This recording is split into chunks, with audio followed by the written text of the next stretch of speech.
We're up before the sun, which is something we don't normally do around here. The RV's a mess, but it's all for a good reason. We're going sailing today!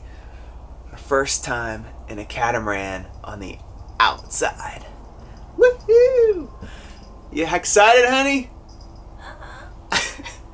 She's not out of bed yet. Make some coffee.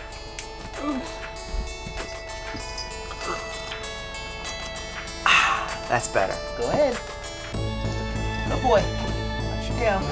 Next kitty. Leo. Bye-bye. Get in there. Good kitty. Good morning, everyone. So, first order of business is to drop the cats off in West Palm Beach. And then we're heading to Fort Lauderdale to meet our friend Sheldon, or as we call him, Shell, to head to St. Augustine. So, busy day ahead. Oh yeah, and Jason said we were sailing today. It was a little early and he was tired. We're actually sailing tomorrow. We are provisioning and preparing the boat today. So, anyway, let's go. And we're late, like always. Late? This is right on time for us. And that is how you fit 2 cats and a smartphone.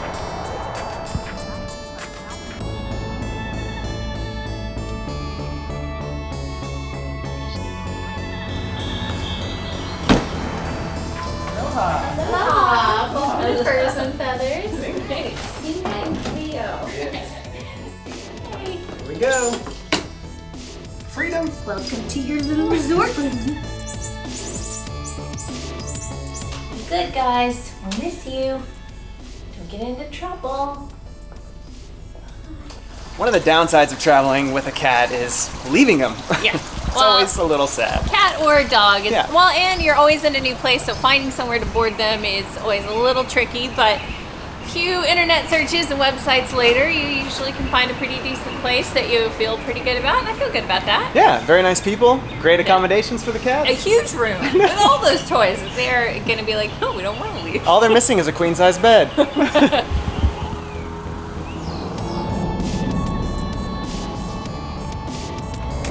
And that's our friend Shell. He's our sailor. You ready for this? Oh my gosh, we're only an hour late. Sorry, Shell. All right, we're dropping our cars off here at Fort Lauderdale, or in Fort Lauderdale, and joining Shell. Hey, our sailing instructor. Well, we're just helping you, really. Something like that. Yeah. You're crewing. We're crewing. So, we have a long drive. I know. A long drive to St. Augustine. We're getting paid in good company and Yes. lots of education. And 7 bottles of wine, apparently.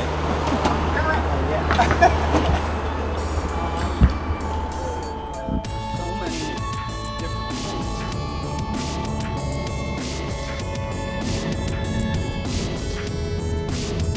Well, it is 4 o'clock and we are finally here in St. Augustine, ready to go load up the boat. Well, with the stuff we have right now. Run into town for some provisioning. And yeah, get to know the boat, take off tomorrow morning. Have a couple cocktails and plan the route. Yep. Yeah. See it. Lagoon 410 S2. That's our vessel. Correct. Said you should get used to this. You're probably gonna have to do it quite a bit. Nah, we are never staying on a dock. Never. Yeah, right. I did look at prices. It's only like $250 with 50 amp hookup to stay on the hard, which is basically like an RV park. So I thought that was pretty affordable. Living the high life on the hard. Yeah.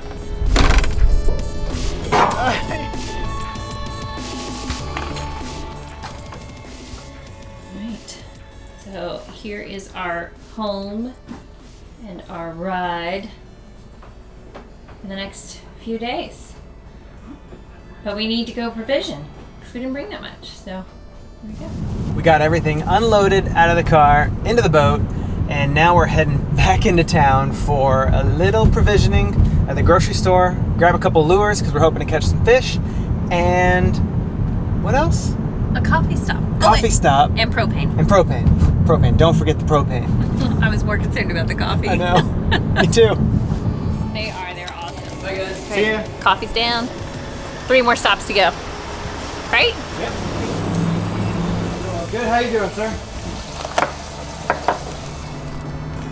All right. Propane.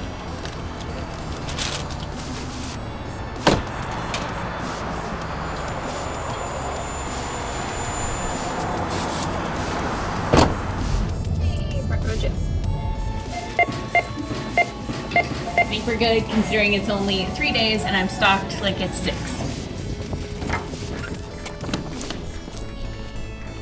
You're gonna go return the car and I'm gonna try real hard not to drink all that wine before you get back. Yeah, thanks, honey. One thing you don't want to miss out on in Florida is smoked whitefish. And they'll do these smoked whitefish trays and they're so good. And so I've decided I'm gonna make one myself. So I bought an entire smoked whitefish. Now I just gotta get all the meat out of it. Perfect first night on the water dinner.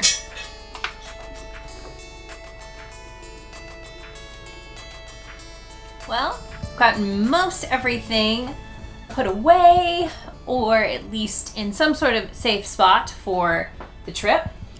Refrigerator is stocked. Stocked refrigerator, nice and full. And yeah, so now we've just got to plan our route, talk about when we're gonna leave and all that good stuff, which we will do over some appetizers and some wine. Okay, this is your cruising guide, and that's going to be a main reference, and so is a chart.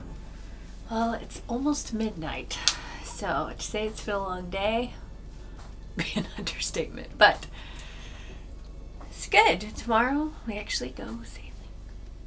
Yay! Tell you how happy I am at 6 a.m. when I wake up. Good night.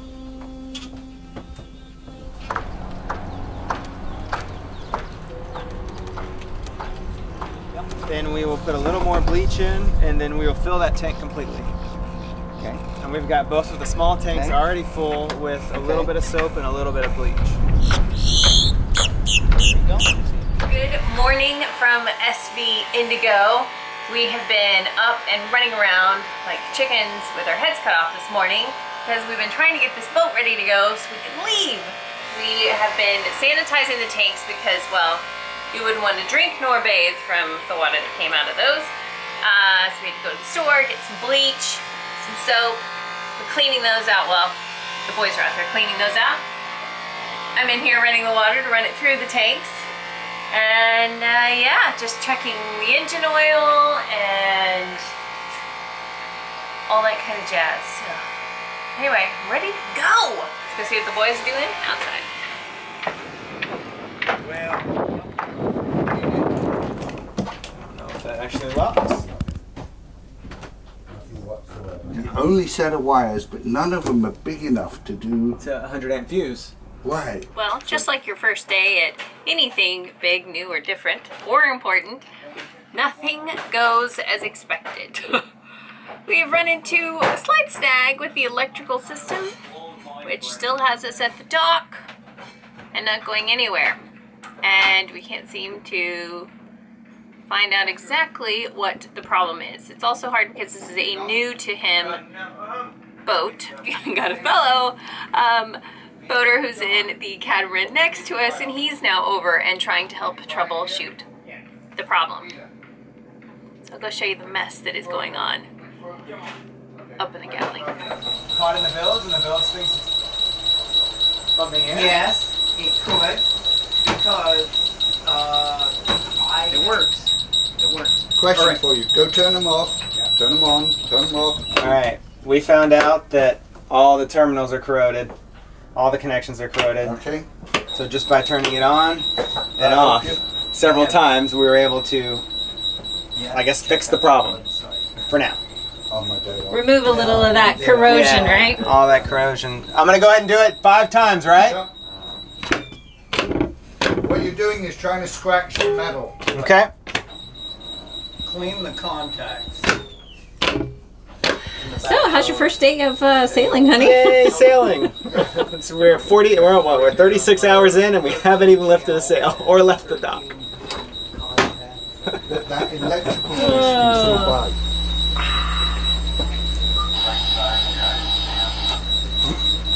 I don't think we're gonna get any sailing done in this video. Whatever that thing is. The bill pump. That is? Yeah. That piece of crap looking thing? That's crazy. Yeah. At this rate, I think we'll probably be lucky to leave today alone. But as Shell said when we first met him, if you're in a hurry, don't take a boat.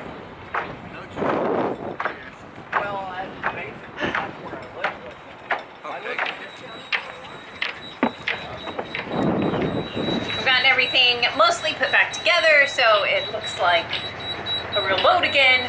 We've got the engines going.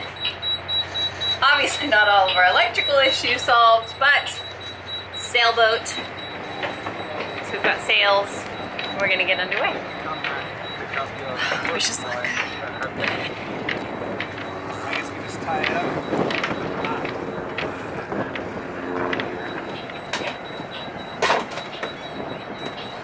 How's it going there?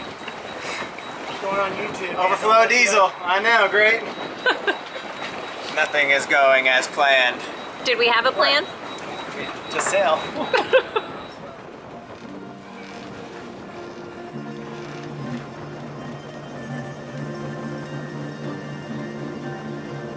Alright, so it's red right returning. So we want green on the right going out.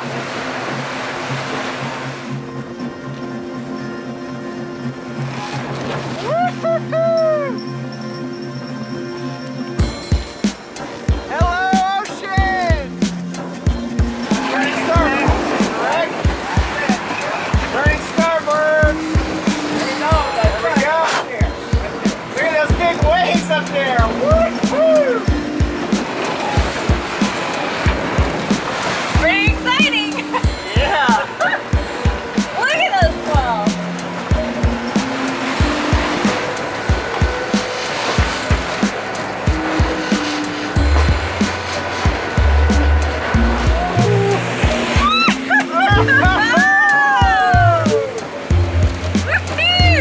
I would say things are getting exciting out here. So exciting!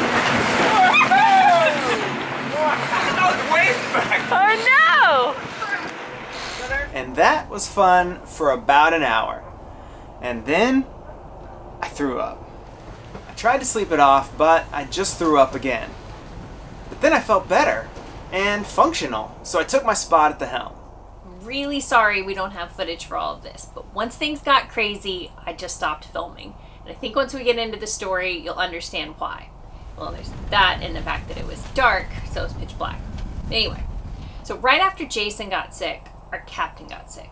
And I don't mean a little sick, I mean like 100% down and out for the count sick.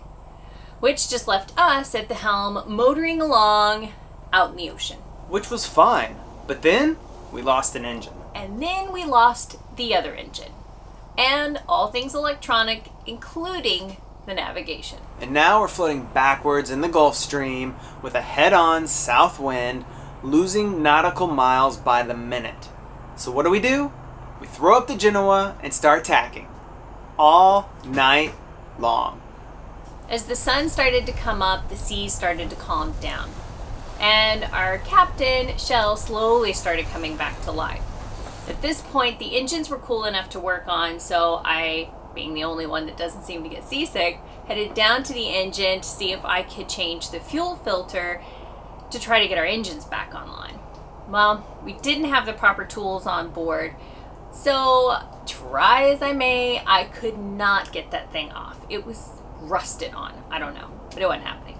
I even went below and had a go at it, risking a return to seasickness. But that thing was not coming loose.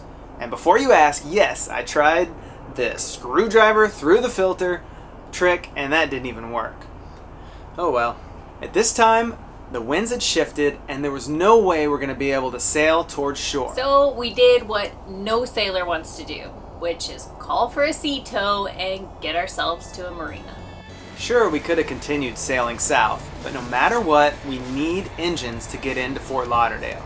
We all decided together that getting the engines fixed and the electrical fixed was the smartest thing we could do before spending another couple days at sea. So what do we learn from this crazy experience? Well, that a properly maintained and well-equipped boat, along with a good dose of planning, can go a long way in making for a safe, comfortable sailing experience.